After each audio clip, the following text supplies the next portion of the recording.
İkinci sınağa başlamaq zamanıdır. Hələ də təkbətək qarşıdurmalar etapıdır. Bu dəfə hər komandadan bir döyüşçü rəqibi ilə üz-üzə oturacaq və hər ikisi bir mas taxtadan yapışacaqlar. Məqsəd ya taxtanı rəqibin əlindən almaq, ya da rəqibi öz tərəfinə çəkməkdir. Bunu bacaran qalib olacaq. Kəpəz komandası əvvəlki oyunda rəqibə göz açmağa imkan vermədi. Baxaq görək, bu mərhələdə hansı komanda qalib olacaq? Ola bilərsən fiziki baxımdan rəqibindən zəif olasan, amma daha taktiki tutmaq, daha taktiki cəhdlik səni bir addım önə çıxardar. Qələbəyə yaxın eləyər. Bəli.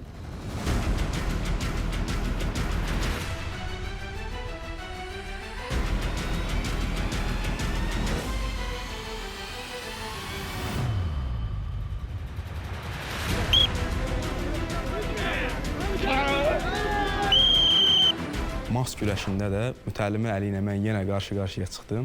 Birincidə baxanda mən düşündüm ki, onda da mənə çox yoracaq. Yəni, onda da çox çətinlik yaşayacağam. Amma baxmayaraq ikinci daha asan da oldu. Burada mütəllim əli mənə heç inanmadı ki, yəni mən o taxta çubuğu ona bu tezliklə verəm. Yəni özü də təəccübləndi. Sadəcə bizim planımızı bilmədikləri üçün çox şeydən şübhələnmədi.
Bu mərhələdə komanda yoldaşlarım mənə bir tapşırıq vermişdi ki, heç olmasa bu yarışda bir nəfər sən olsun apar oyunu. Rəqiblərimiz elə bilməsinlər ki, yəni biz yarışmırıq. Mənim sağ əlimdəki əlcək daha yaxşı oturmadığı üçün əlimdən sürüşmüşdü. Buna görə mən məğlub olmuşdum həmin yarışda.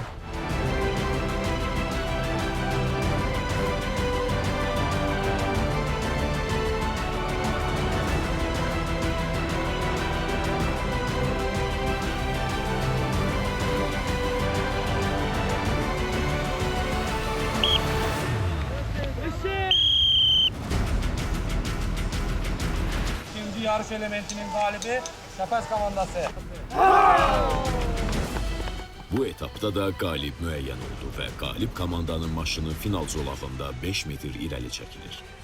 Bartas komandası deyirdi ki, biz 2 yarışı uduzaq, onlar yorulsunlar deyə. Bu elə də olmadı, onlar bəhanə axtardılar.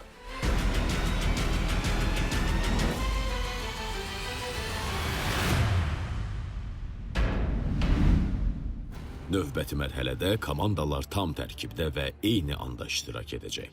Bir kəndir və 2 komanda. Şərtləri uşaq vaxtlarından hamıya məlum olan bu yarışı bir də bizim döyüşçülərin iştirakı ilə izləyək. İpi dartaraq rəqibi öz tərəfinə çəkən komanda qalib olacaq. Mübarizə sonuncu rəqib döyüşçü ayrıcı xətti keçənə qədər davam edəcək.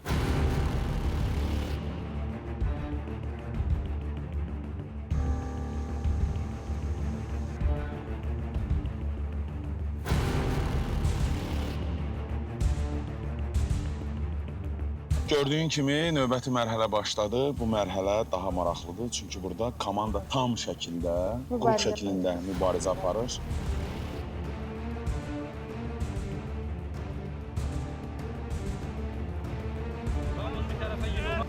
Hamı bir tarafa yürümen.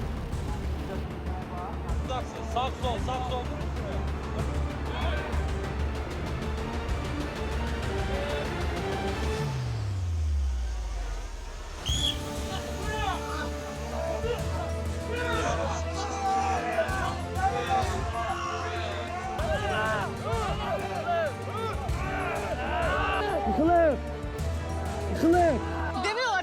kəndir yerindən tərpənməyib. Kəndir necə ki başlama nöqtəsində nə cür idisə, elə də qalıb. Bu o deməkdir ki, güclər bərabərdir hər iki komandada. Həqiqətən Bu güclər artıq ruh bərabərdir. yüksəklikdən söhbət gedir.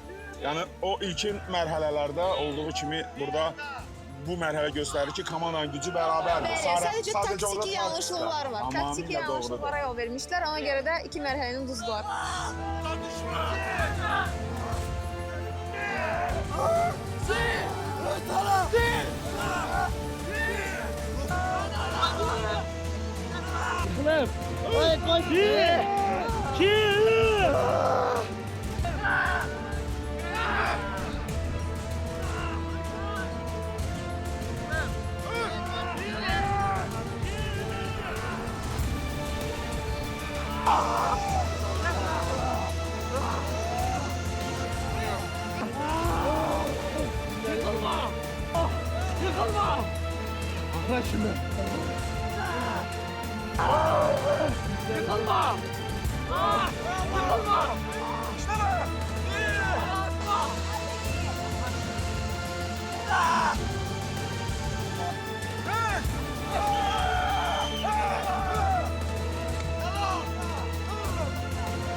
Üçüncü yarış elementinin galibi Bartas komandası.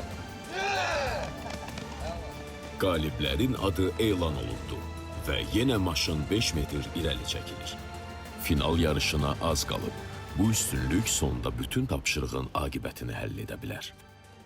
Kəndir dartma yarışmasında bizim komanda qalib oldu. Orada da bizim bir taktikamız oldu ki, hansı ki Həsənov vizet arxada durur, kəndiri belinə doluyur. Tacəddin də qarşıda onların tarazlığını pozur. Kəndiri sağa-sola itələyirdim. Mən sağa-sola itələdikcə digər komanda ayağı büdrəməyə başlamışdı. Biz yarışın əvvəlindən taktika qursaq da, həmin o yarışda bizə gələn adrenalin, həyəcan hissi ilə birlikdə həm də vəziyyətə uyğun olaraq, məkana uyğun olaraq həmin o taktikamız işləmədi. Sağ-sol çəkirdi, temperi tutmuşlar və bizə qalib gəldilər.